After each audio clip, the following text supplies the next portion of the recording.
ओडिशा परिवहन विभाग पक्षरु आसिला बड़ अपडेट यही एप्रिल मासरू लागू देखंतु बंधुगण जदि आपणक पाखरे जदि आपणक पाखरे दुई चकिया जान अछि ताहेले एई भिडियोटी आपणक पई जदि आपणक पाखरे ए सब डॉक्यूमेंट नाही ताहेले आपणकु देबाको पड़िबो 10,000 टंका फाइन। जदि आपण दुई चकिया जान रखिसंती ताहेले आपणक पाखरे कोन सब डॉक्यूमेंट थिबार आवश्यक ताहा जानिबा एई भिडियो रे। प्रथमे जानंतु जे आपणक पाखरे गाड़ी रो आरसी थिबा जरूरी। तापर देखंतु आपण जदि गाड़ी चलाउछंती ताहले आपणक वर्ष सर्वनिम्न 18 रु ऊर्ध्व होइबार अछि।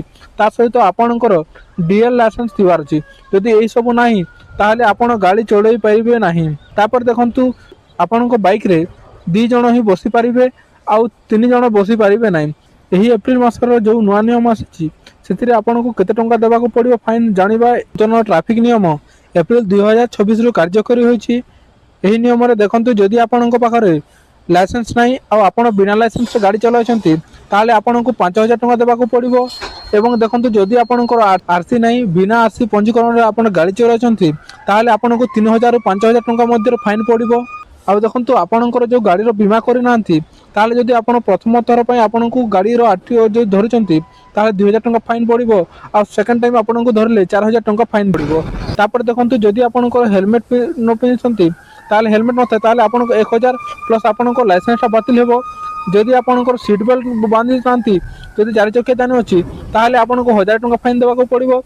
जदि आपण बाइक रे 3 जण बसिचंती ताले आपनको 1,000 टंका ता सहित आपनको डीएल टा बातिल करा जिवो। जदि आपणकर कार किंबा एलएमवी जदि आपण द्रुत गति रे चलाउचंती ताहले 1,000 रु 2,000 टंका आपनको फाइन देबाको पड़िबो।